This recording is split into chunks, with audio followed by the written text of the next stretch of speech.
Muchas gracias por estar con nosotros. Estamos transmitiendo en el programa Ante la Ley, programa que llega a ustedes gracias a la colaboración de la Alianza para la Excelencia Académica, APEA. Mi nombre es Guillermo Tenorio y el día de hoy vamos a tener un programa muy interesante, pues platicaremos acerca de la filosofía del derecho en la vida del jurista. Y para hablar de ello, nada más y nada menos, tenemos un invitado de lujo.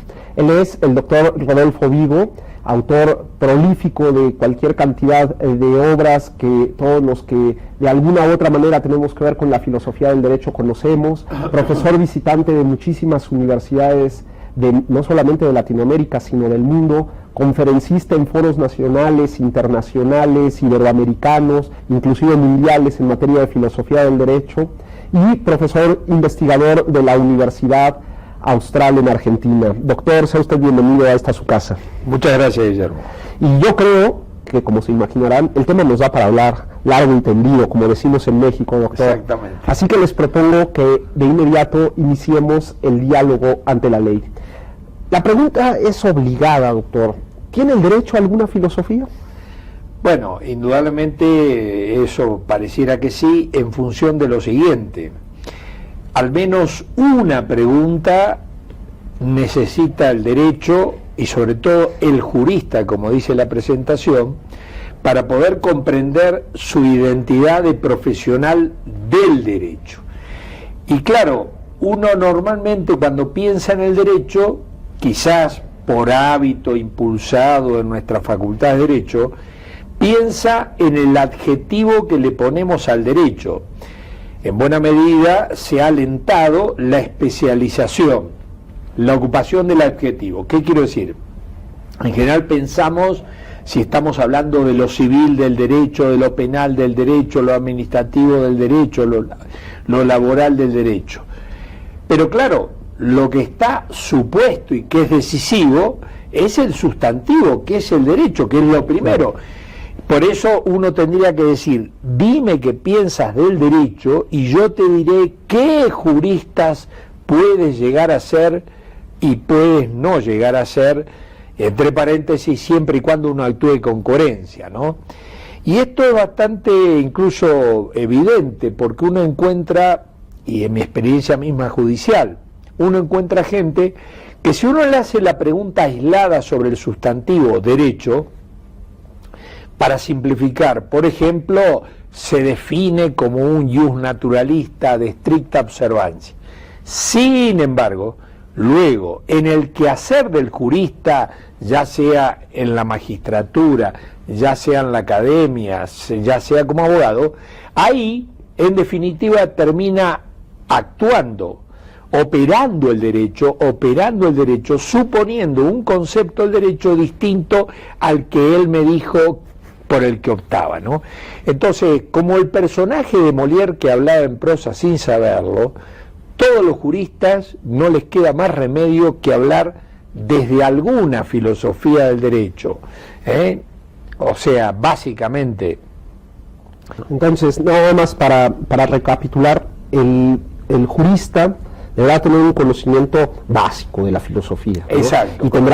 Y tendrá que volcarse al conocimiento de la filosofía del derecho para responder a preguntas de carácter fundamental de su disciplina.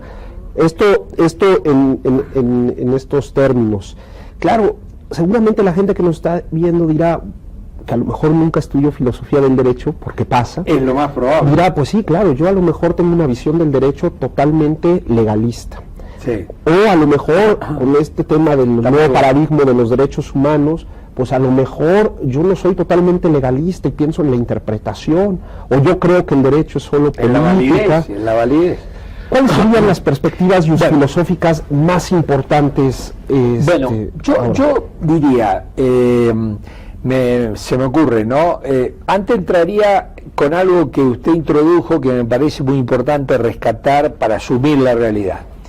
En nuestra facultad de Derecho siguen, en términos generales, no todas, inercialmente un modelo para formar a los futuros juristas que en realidad era funcional al Estado de Derecho legal. Un Estado positivista que se inventó en Francia revolucionaria, pero que entró en crisis a partir de la Segunda Guerra Mundial. porque a partir de la Segunda Guerra Mundial, de Nuremberg simbólicamente, empieza a construir Europa el Estado de Derecho Constitucional, y desde ahí se extiende desde Europa, se extiende por toda Europa. Alemania, Ley Fundamental de Bonn del 49, por señalar dos constituciones importantes, Constitución Española 1978, y el proceso que, para también indicar alguna fecha del derecho mexicano, a partir del año 94, 1994, en fin, el Estado de Derecho Constitucional.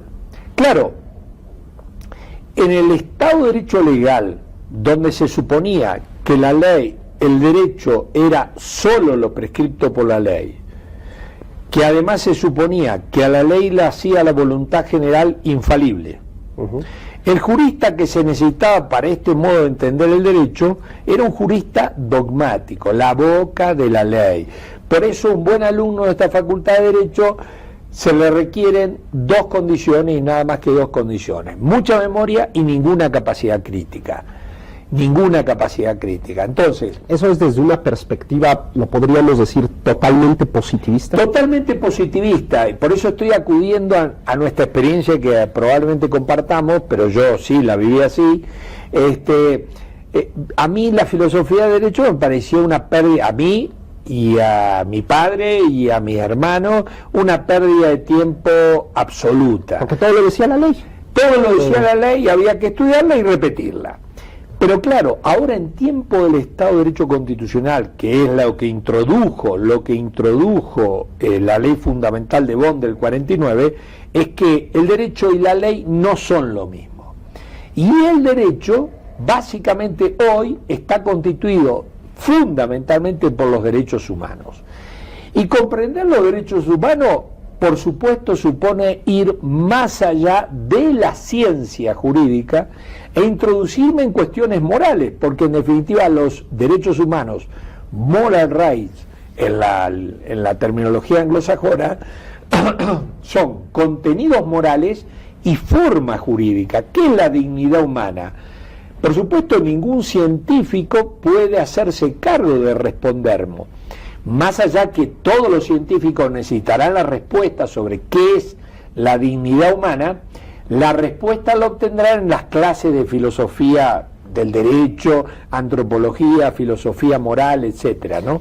Por eso también estos cambios en muchas constituciones, en cuanto que el Estado ya no otorga derechos, sino reconoce derechos. Yo le propongo, doctor, que vayamos a un pequeño corte. Vale. Y regresando, sigamos ampliando esta respuesta, porque todavía nos queda otra postura filosófica importante, que es este asunto del justnaturalismo, y que me parece que en esta última respuesta que usted nos está dando ya nos está allanando el camino para entrar de frente a ella. Correcto. No se vayan, estamos con una plática muy interesante con el doctor Rodolfo Vigo. Estamos platicando sobre la filosofía del derecho en la vida del jurista. Volvemos en un minuto.